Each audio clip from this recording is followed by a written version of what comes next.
Did you think I was fired? I got some idiot coming up on me like I'm sitting still. Like the speed limit is 80 kilometers an hour on here. You've got people turning. You've got 4 cars that were approaching. I get it, but if somebody's going the speed limit, I'm gonna give him a car wash. He doesn't even know that this guy's turned out in front and that there's somebody coming up here that could easily run this stop sign. Jesus, man. No turn signals, no nothing. God, if you got somebody like me who's doing the speed limit on this road, you get behind them and you say, thank you, thank you, thank you, for doing the actual speed limit. Because you're just going to run into this guy in front now, and then what are you going to do? Just some people, like, I get it. I do. I get it when people do under the speed limit. It drives me nuts. But if people are doing the speed limit on a road during rush hour on a Tuesday night, you just sit back there and say, oh, okay, cool. You're going the speed limit? Sweet. And thank you for being out in front of me and taking the heat off of me for the cops, but we're not going to get a ticket anyways because we're doing the speed limit. Like, there's a car coming, you cannot pass. You looked ahead, you saw that there was cars coming, and I get it. This guy is not doing the speed limit. I get it, but if you would have paid, he's out in traffic, out in the other lane again. If you were paying any half attention, you would have known that there was all those cars coming and you couldn't pass. And it sucks. We're going to miss this light. I get it. But you can't be stupid about it. And for all that effort to pass, we're still in the exact same spot, except that you're 1 car length ahead now. Right? 1 car length. That's it. And I get it. It sucks. We missed this light. But all that effort, you're 1 car length ahead. That's it. 1 car length. I go, Mom, what is He's macho? gonna stick his ass out into traffic again.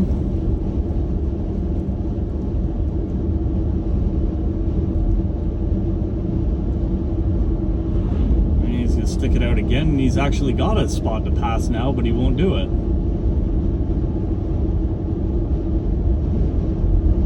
Okay, interesting. Now you got a hill coming up. You know you can't pass, but he's still going to stick his nose out, even though there's 2 cars coming. Again, you know that you can't pass here. Here he goes again, sticking it out in traffic. You got 3 cars coming, a hill and a curve.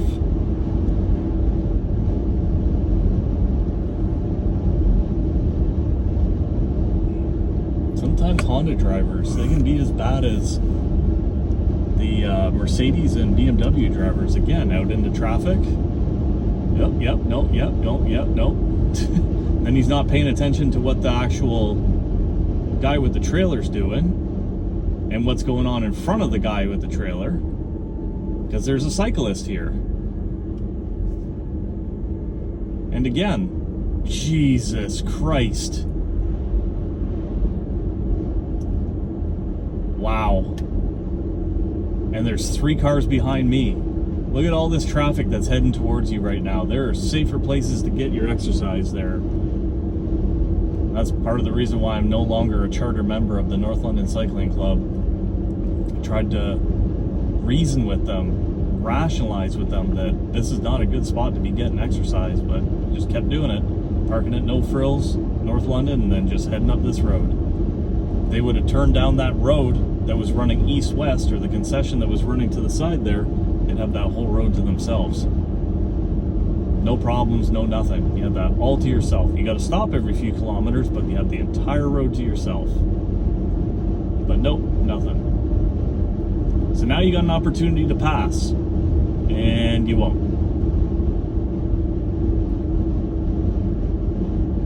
But you're still gonna, like, there is less than a car length between him and the trailer in front. And you saw already where there was a cyclist, he had to jam on his brakes. That was not a good situation for the cyclist or for this guy in the white Honda SUV.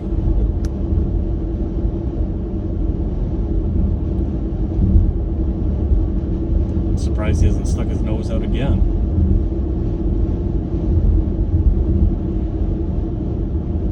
And that's the other thing too, I haven't mentioned this yet.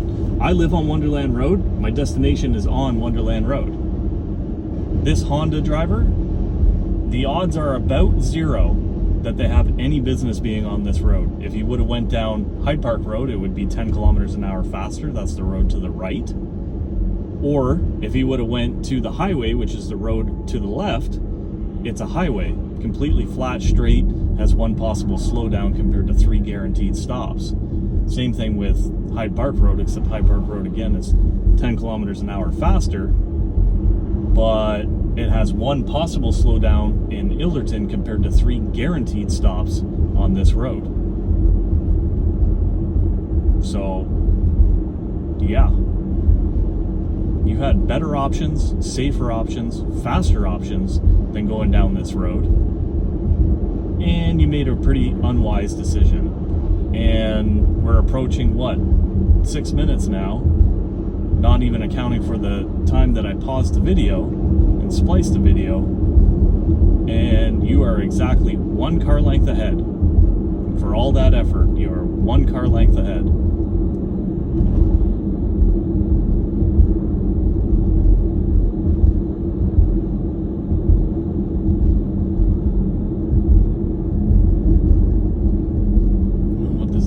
Doing behind me, but he's tailgating. Oh goody, here's another cyclist. So the bike path, if you're watching it, the bike path ends and it says, and it directs you right up onto the sidewalk. Then you're supposed to dismount, walk it across the roundabout on the right hand side there, and then continue onto the bike path onto the other side. They actually did it. Wow, I gotta give credit. They're supposed to dismount though when they get around the side here,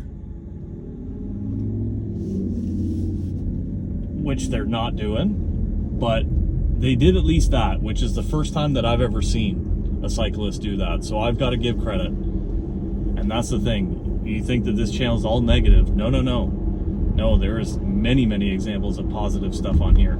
Fortunately, that's, I think, the first time I've ever given a positive note to a cyclist, maybe the second.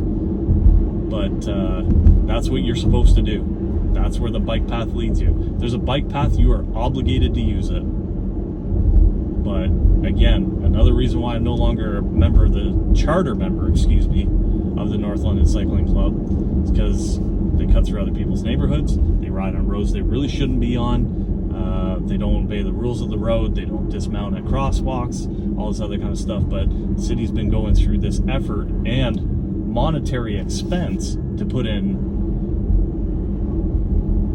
bike paths, and then the cyclists refused to use it. And it just fell on deaf ears in the North London Cycling Club. And I had enough. Giving good cyclists like me a bad reputation. If I see 2 cyclists in a day, chances are they're both breaking the law, but I can see hundreds upon hundreds of vehicles and they're not. So the percentage is just ridiculous. But here we are 10 minutes later and we're in the same exact spot, aren't we? Same exact spot. So congrats, you're an idiot.